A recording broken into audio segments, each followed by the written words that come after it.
we are looking at women's era. And where do women like you find themselves in this era?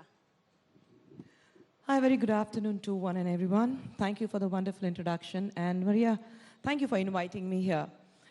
Where do I find myself in today's times? I think this is the best time for women to be in India. We have been progressing. We have been looking at women who can break the glass ceiling, women who have been given wings to fly, who have been given the encouragement to dream big. And we have been focusing a lot on women education and telling them that this is your time, so move ahead. There's nothing about a man or a woman. We're talking about gender equality. And most of the people agree to that it's important for women in today's times to follow her dreams. And how much does that have to do with social media? Because do you think women are finding more voice because of multiple platforms that they can be on and perhaps be themselves? Yes, social platform does give them the opportunity and the platform to speak their mind, but I think social media also has a section which does not allow women to speak. They try to women, actually troll them and put them and say that this is where you belong to. You're not supposed to speak your mind. So you have a section of that when we see but you have put trollers in their place. Yes, we do. I mean, there are times where there are some people who understand the language they speak, and you need to speak to them in that language because उनको दिखाना पड़ता है यार सिर्फ आप ही वो भाषा नहीं बोलते हम सब वो भाषा बोलते हैं but we choose not to speak that language because there's something called grace and there's something called upbringing that we all have. So we don't speak that language. Recently, you had spoken about being sexually abused by your father.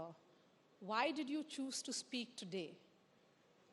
Of course, it's for any woman to decide when she wants to talk about these issues. What made Khushboo Sundar come up with that very, very personal story at this point? It wasn't about a point. I think it's been there with me. Like I said, it stopped when I started revolting against my father, age of 15. And I think all these years, I'm 52 today. So all these years, it has been in me. And trust me, anybody who's been through kind of a sexual abuse, it remains very heavy in you. And I feel so light, I feel so comfortable that it's finally out. You don't feel that you're carrying a burden with you. And I think now is the time when we need to speak. अगर आज नहीं तो कब कब्र में लेके जाएंगे हर चीज़ अपने साथ. So I think you need to speak out. Women need to speak that what they have been through. I am late. Probably during my time, I didn't have the courage. I didn't have the support system. I didn't have the laws. I didn't have the POXO. I didn't have NCW. I didn't have any of the kind of social support in the society what you get today. And of course, there was a lot of responsibility on me, which probably did not allow me to speak. But this is something which was within me, and I thought if I can help a lot of women to speak what they have been through, because you spread a lot of awareness, you tell people that it's okay if we have been through this kind of an abuse, because you don't have to be ashamed. You know, the problem is most of the women, they don't speak about it, because the first thing they ask is, what did you do to go through this abuse? And I think that needs to stop, because women do nothing to go through the abuse. They just abuse. They think, there are a lot of men who think that it's their birthright to abuse women. They think that it's perfectly fine to abuse women. And they think it's my patriarchy mindset where I'm going to abuse women. You're a woman, so you have to be under me, and I'm going to abuse you. And I think it's very important for women to stand up against the abuse they've been through and say, I'm not ashamed for what I went through. I want to shame the person who has done this to me. And that is what is important. And how much of that are you implementing in your new role as National Commission for Women member? See, I think NCW, when you look at the success rate of NCW, we have been doing great. And in fact, you know, what I go through when I go through the history of NCW, I've just assumed the office. But when you go through it, I think in 2021, we had the maximum number of cases in like almost 27,000 cases we had, and out of which 7,000 cases were about right to live with dignity. So I really like that. And of course, then you had the maximum number of the second top-rated cases were about domestic violence. But then when you talk about people who have been fighting for the right to live with dignity, it also means that they were fighting against for a clause where it says that even if you are emotionally abused. So, I mean, you see the number of cases where women are coming forward and they're filing cases. So I think it's great. It's great to be part of NCW because it gives you a larger platform to understand the problem. And you think that my problem is the biggest problem? No, it's not. My problem is probably a dot when it comes to the huge line of problems women have been still facing globally. So I think it has to start. Kehte hain na ki to draw a line, you had to start with a dot. So let this be a dot and let us start drawing a line. So शुरुआत हो गई है. बिल्कुल और शुरुआत बिल्कुल सही हो रही है.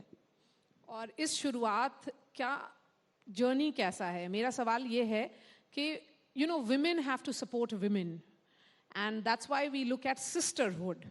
In women's era, how important is it that women who are in positions of authority, in positions of power, support other women to rise?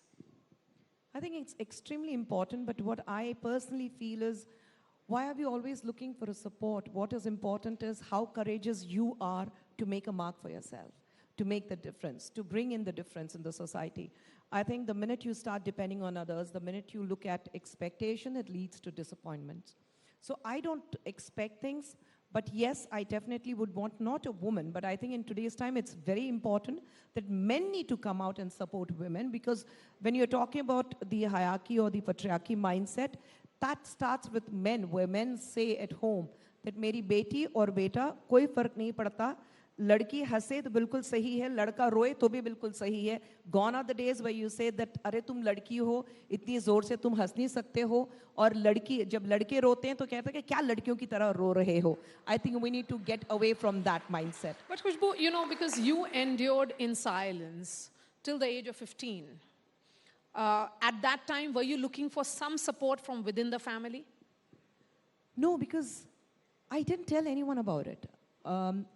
My family, my 3 brothers and my mom, they all were oblivious to what was happening to me, because I was literally petrified of speaking, because I had seen my dad physically abusing the domestic violence, what we talk about. I have seen my mom being through that domestic violence. My mom dignity being, really ripped apart, and I have seen that. So I was threatened that if I speak about this to anyone, then my mom and my brothers would bear the brunt.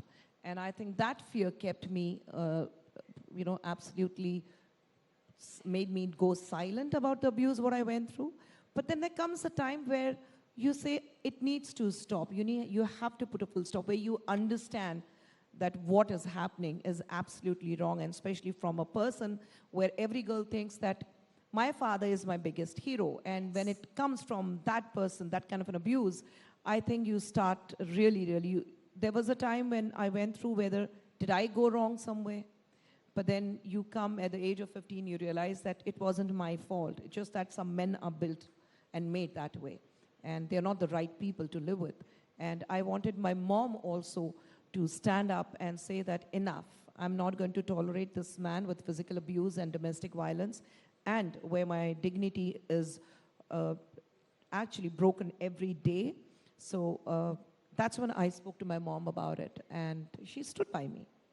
And what about the rest of the family, your brothers? 2016, when I started revolting against my father, in 2015. 2016, my dad understood that he will not be able to get what he wanted, so he just left us and overnight, and he went back to Mumbai. We were just coming in, I was just starting out in Telugu Films, which was based out of Chennai. So here I was, the youngest family member with 3 older brothers and my mother, and we were just left in lurch. We didn't know where's the next meal going to come from.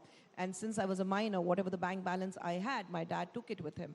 And he challenged me. He said, "Ekdam tum wapas aogi apne घुटने पे रेंगते हुए, you'll come back to me and beg me for forgiveness and say that मुझे वापस ले लो." And I said, the day I think if that kind of a situation arises, I will make sure that I poison my mom and my brothers and I'll jump in front of a train, but I'll never come back to you. But then I think I had this resilience, I had this courage, I had my self-confidence. And you were a minor then? I was a minor. And I started working, and I just immersed myself completely in my work. I didn't have time to think about anything else. And from 2016, I have never seen my father, and I think I heard that we lost him last year. So I said, good. I mean, Dharti Mata se ek boj ut chuka hai. Khushboo, when you're telling me about this story, it's life. It's a life journey, life story, and it means a lot to talk about it. Do you often encourage your family members and other women that you meet, because you have had a long and illustrious career as a politician, of course, as a producer, as an actor, do you often encourage women to speak? I always do that. I have two beautiful girls, very young girls. My older one is going to be 23 this September, and the younger one is 20 plus. And I think it's very important that you keep speaking to your child. And my daughters are like, they're enough. Matlab kehte na ki bahar you are a big deal, and people are worried and scared of you. But I become a meek cat in front of my children because my girls are so vocal. And I think one person is enough. I'm glad whenever I'm out, I'm glad that they are not around, because they're enough to shred me into pieces. And I speak to them. And anything right from their school days, I've been in a habit of the minute they come back home, you speak to them, what happened in school. And it's not about teaching the girl, child, or any child for that matter, about a good touch or bad touch. I think what you need to understand is you need to strike a conversation with them, gain their confidence, and say that whatever happens, come and speak to me. Yes. And my daughters are very, very open about it, very vocal about it.